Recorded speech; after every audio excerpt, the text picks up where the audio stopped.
Hello friends, নমস্কার everyone. দেখুন, এটা হচ্ছে ব্রোকলি, ধনেপাতা, মটরশুঁটি, গাজর, টমেটো, ক্যাপসিকাম, টমেটো দেওয়া, ক্যাপসিকাম নয় অবশ্যই, ক্যাপসিকাম দিয়েও হয়।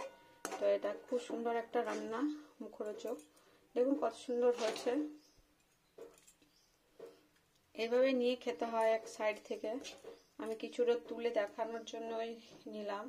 এটা ব্রোকলি ব্রোকলি ব্রোকলি এই দেখুন ব্রোকলি, এটা ব্রোকলি ব্রোকলি নিরামিষ ভেজ আইটেম। কত সুন্দর। এভাবে বানানো অবশ্যই ভালো লাগবে। আমি যেভাবে বানাচ্ছি নিরামিষ ভেজটা, দেখুন কিভাবে বানাচ্ছি।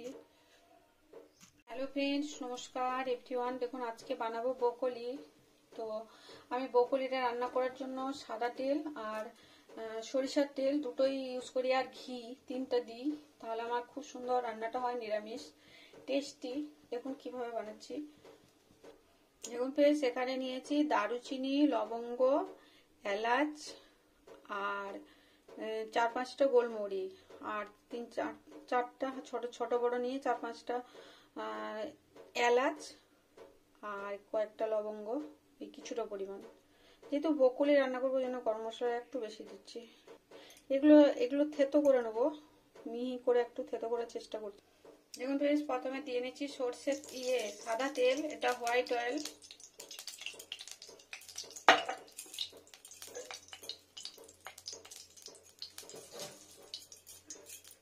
আর এটা হচ্ছে সরষের তেল, সম পরিমাণ। দুটো তেল দিয়ে নিলাম।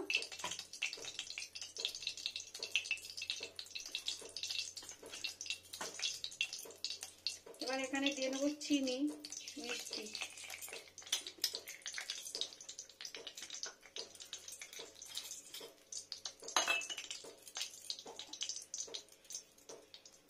চিনিটা ফুলে আসছে, এবার গরম মশলাটা দিয়ে দেবো। এখানে থেতো করা গরম মশলা, আর স্লো টেম্পারেচারটা এই সময় করতে হবে। আর ঘি, এখানে ঘি দিয়ে নেব। এটা মটনের ঘি, ছোট কৌটা ছিল, গলেনি পুরোটা, যতটা গলেছে ততটা দিলাম আমি। খুব বেশি দেওয়ার দরকার নেই, কমে ভালো হয়। এখানে দিয়ে নিচ্ছি আদা কুচানো, কাঁচা লঙ্কা, হলুদ গুঁড়ো,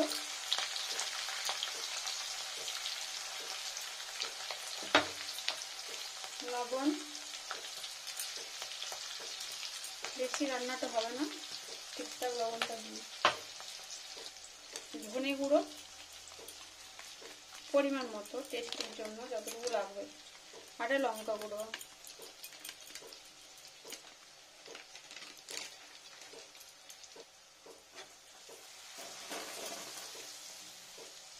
মিডিয়াম টেম্পারেচার এখন। এখানে হচ্ছে বয়েল আলু, ভাতের মধ্যে সেদ্ধ করব।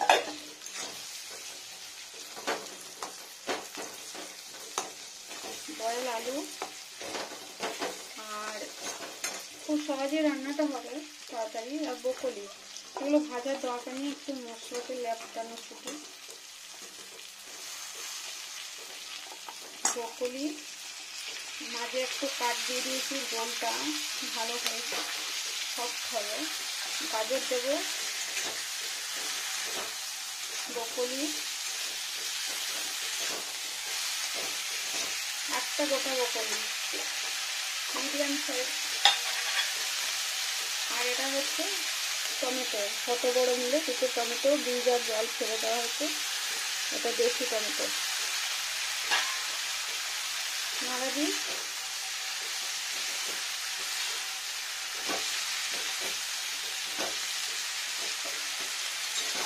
সবটা আছে লবণ, হলুদ, লঙ্কা গুঁড়ো, কাঁচা লঙ্কা। এটা নিরামিষ ব্রোকলি রান্না।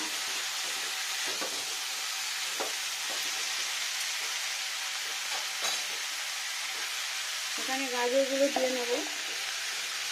এইভাবে কেটেছি গাজরটা, ভালো লাগে খেতে। একটা গাজর বড় সাইজের।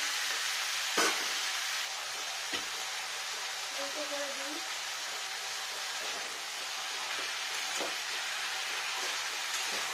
খুব সুন্দর রান্না হয় ফ্রেন্ডস, ব্রোকলি নিরামিষ রান্না।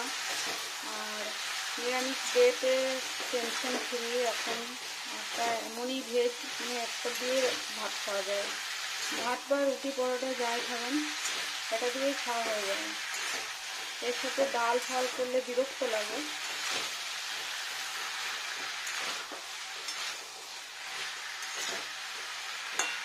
একটু গরম মশলাটা বেশি দিতে হবে, ভালো করে কষিয়ে নিয়ে এলো,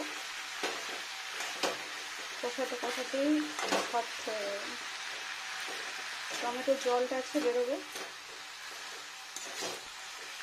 ব্রোকলি আলাদা করে ভাজার দরকার নেই, সুগন্ধি টেস্টি দুটোই ভালো থাকে এইভাবে রান্না বানালে। দেখুন এখানে আছে কিছুটা মটরশুঁটি, ধুয়ে নেওয়া হয়েছে, এটা দিয়ে নেওয়া মটরশুঁটিটা।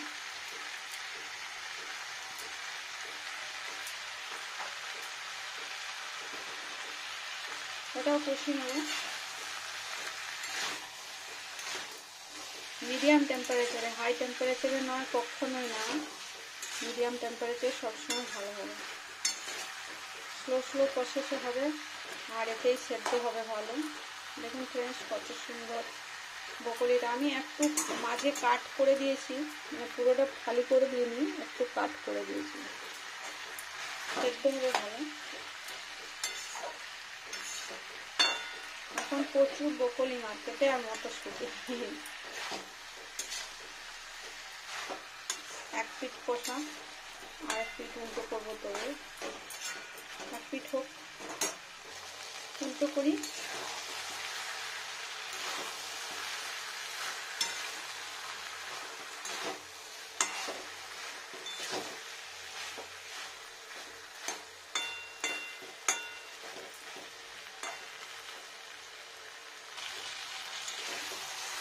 আবার উল্টো।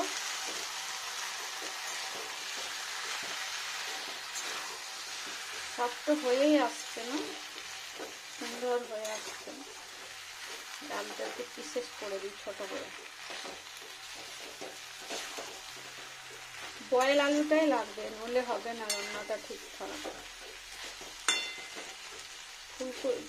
ব্রোকলিটা নরম হয়ে যাবে কিন্তু এটা নরম হবে না তখন, আলুটা। এবার জল দিয়ে নেবো একটু, একবারে বেশি জল দেওয়ার দরকার নেই, সাইড থেকে জলটা দিতে হবে সবসময়। আবার ধাপে ধাপে দিতে হবে, যদি সেদ্ধ হয়ে যায় ঠিক আছে, নইলে আবার দিতে হবে। একবারে বেশি জল দিলে জল কেটে যাবে সবজিটা, এরকম হবে। একটু তলাটা লাগিয়ে দিলাম, মানে ছাড়িয়ে দিলাম। এবার টেম্পারেচার একটু জিরো করে দেবো, মোটামুটি ফুটে যাতে সেদ্ধ হয়। ফার্স্ট হাফে এইটুকুই জল দিয়েছি, এতে যদি সেদ্ধ হয়ে যায় হয়ে যাবে, অয়েলটা বেরিয়ে আসবে, হয়ে যাবে রান্নাটা কমপ্লিট। ধনে পাতাটা দিয়ে নিই। দেখুন ফ্রেন্ডস কত সুন্দর হচ্ছে। এবার আমি ধনে পাতা কুচি নিয়েছি, এবার ধনে পাতাটা উপর থেকে, আমি সবজিটা টাচ করব না, এটাই মেন আমার, এইভাবেই প্রসেসিং। এটা অদ্ভুত টেস্টি হয় খাবার সময় সাইড থেকে তুলে নিতে। আমি ধনে পাতাটা দিয়েও আর টাচ করবো না ফ্রেন্ডস। দু একটা ডাঁটি সমেত ধনে পাতা।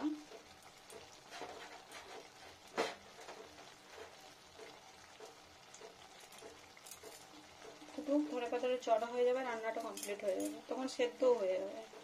আর যদি জল লেগে থাকে, যদি না সেদ্ধ হয় ডাঁটিটা, এরকম দেখে নেবো একটু, তখন সাইড থেকে অল্প জল দেবো।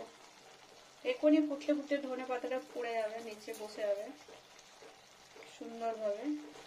দেখুন কত সুন্দর ফুটে এসছে। ফুল টেম্পারেচার কখনোই নয়, মিডিয়াম থেকেও বিলোতে রাখলে আরো ভালো, সময় থাকলে অয়েলটা ভালো বের হয়, এতে টেস্টিটা ভালো হয় বেশি। আর সেদ্ধ হওয়ার জন্য তো একটু ফুটতেও হবে, ওই জন্য। দেখুন ফ্রেন্ডস কত সুন্দর টেনে এসছে। এবার ধনে পাতাটাও আর ভেজটাও, আমি ব্রোকলিটা দেখি সেদ্ধ হয়েছে কিনা। না, সেদ্ধ হয়ে গেছে, খুন্তি ফুটছে, মানে সেদ্ধ হয়ে গেছে। আর একটু সেদ্ধ হয়ে যাক, টেস্টি হয়ে সেদ্ধ হবে, ভালো লাগবে।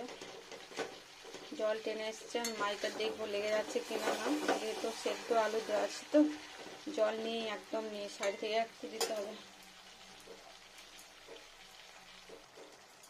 একটু জল দিয়ে নিলাম সাইড থেকে ফ্রেন্ডস, এরকম সামান্য পরিমাণ, যাতে এটা সেদ্ধ হয়ে যায় ব্রকলিটা। আরেকবার অয়েলটা বেরিয়ে যাবে, হয়ে গেল রান্না প্রোটিন। দেখুন ফ্রেন্ডস, হয়ে গেল ব্রকলি রান্না। ব্যাস, তোলা লাগেনি, সুন্দর টেস্টি টেস্টি অয়েলটা বেরিয়ে এসছে। আর হাত দেওয়ার দরকার নেই, ওভেনটা অফ করে দিই, সুন্দর অয়েলটা দাঁড়িয়ে যাবে একটু পরে।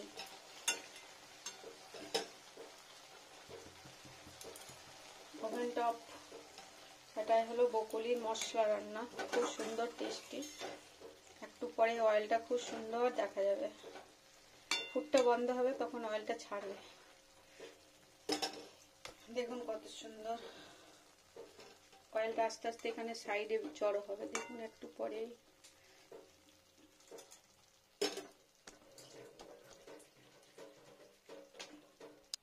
দেখুন ফ্রেন্ডস, রেডি হয়ে গেল, কত সুন্দর অয়েলটাও বেরিয়ে গেছে সাইডে। দেখুন কত সুন্দর মাখা মাখা মশলা ঝাল তরকারি। আমি তুলে দেখাই, খুব সুন্দর।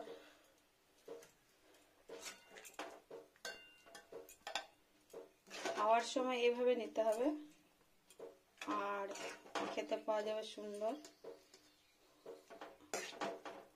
দেখুন এইরকম ব্রকলি মশলা, খুব সুন্দর রান্না, কত সুন্দর হয়েছে দেখুন।